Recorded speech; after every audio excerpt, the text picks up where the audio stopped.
Meet Londeka Buthelezi Ndaba, founder of Malondie, an award-winning South African women's wear brand, blending everyday style with local flair. A designer, wife, mom of three, and fashion lawyer, she's redefining elegance with purpose.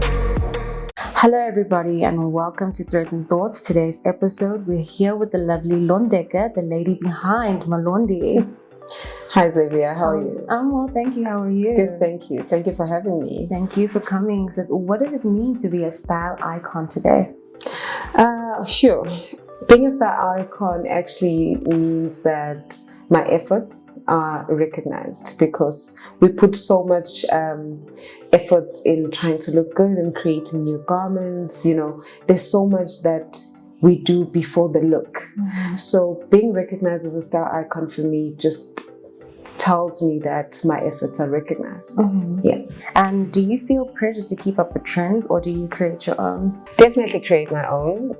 It's always good to be yourself. Mm-hmm. in the midst of all the trends that are being released each and every day. Mm-hmm. I find it very important for me to stick to who I am. Mm-hmm. I will look for trends. I will search and see what works and what doesn't work right now, but mm-hmm.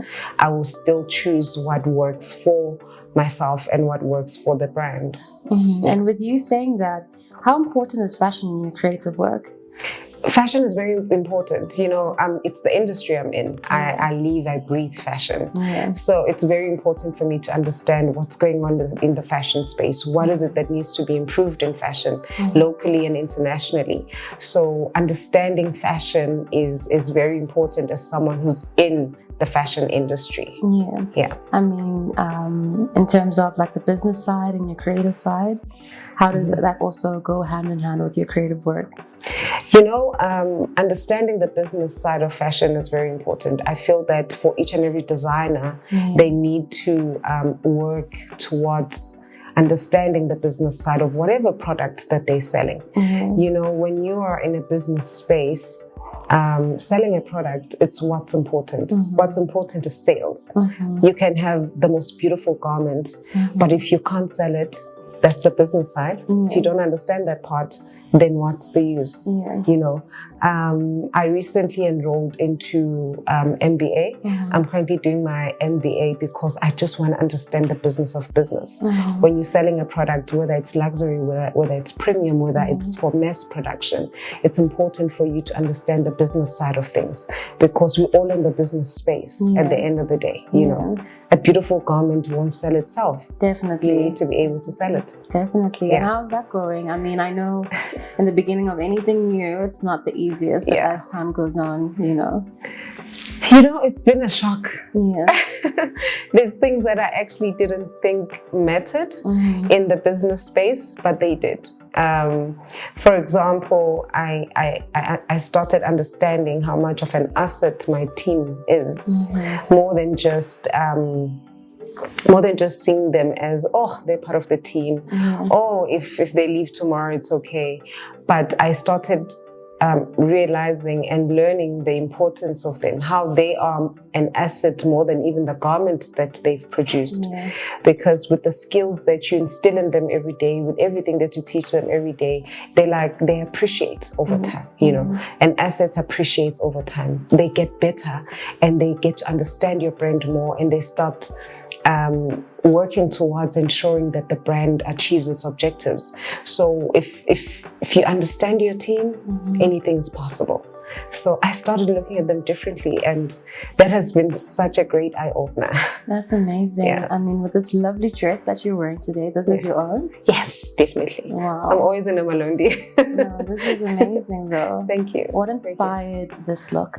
So I'm in an era where I'm trying to introduce quite luxury within our brand, because we have been for a long time quite a very loud brand in terms of our prints and our colors and. So I'm trying to introduce another side of us. Not that we've left the loud part, we're still there, but I'm trying to introduce the quiet luxury where you're gonna have a nice plain Malondie designed dress, and it's gonna have a touch of Malondie. As you can see there, it has our nice buttons. So I'm putting a touch of Malondie anywhere. You know, in whatever that we do, you are going to see that it is a Malondie. I love it. I love the colors. Thank I love you. the detail. And actually, our previous guest, Pupo, he wore one of your designs. Yes. And I mean, it was standing out. It was proudly South African.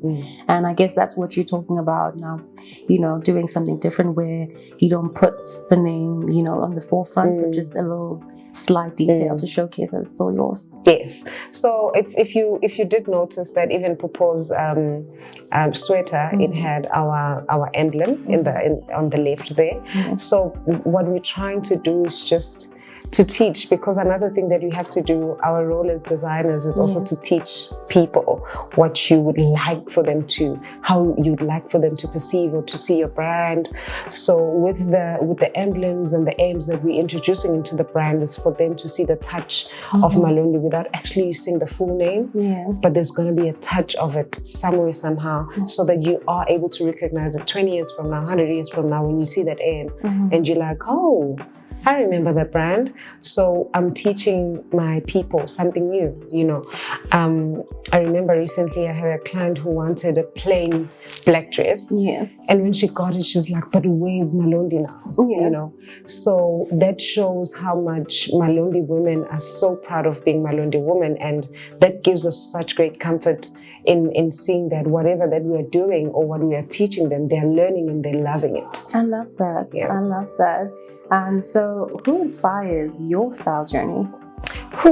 Definitely my mother. You know, recently I was home and I got to see some of the items that she wore over the years.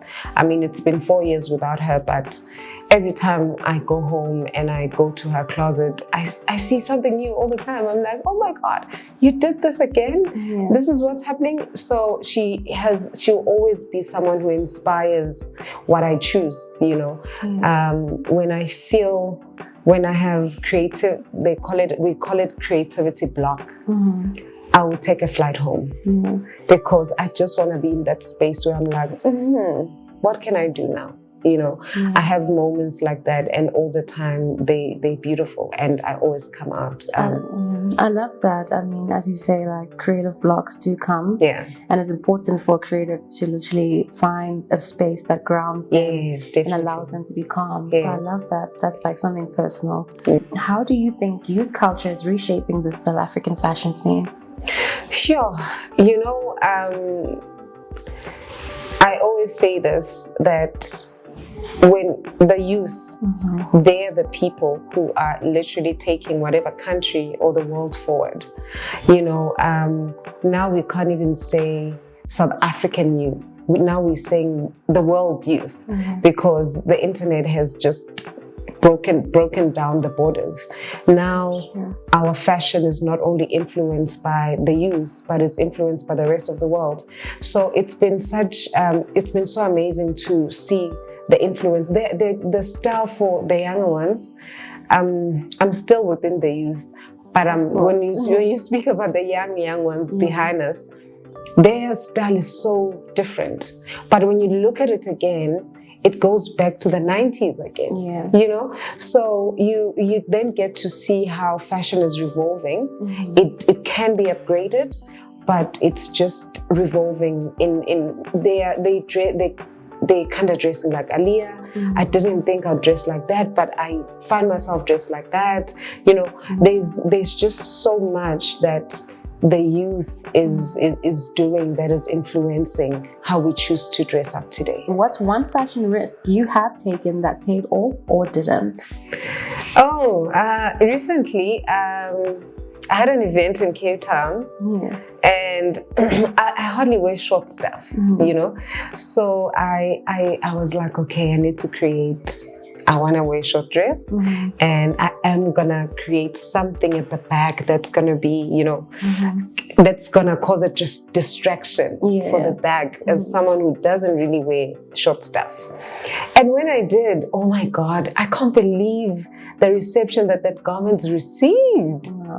We literally, I mean, I think that outfit trended, and it was really, I was risking. I was just like, I always wear something long or something that goes to that is T-length. Let me just find something. I want to go short. Let me risk this. Yeah. And I did. And it was amazing.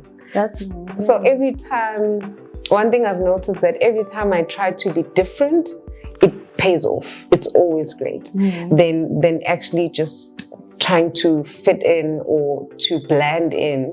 Every time I create something that is just out of this world, it normally works, and it's good. I love that. How do you balance staying authentic with being influential in the fashion space? One thing that I've realized, even with the younger generation, is uniqueness. Yeah.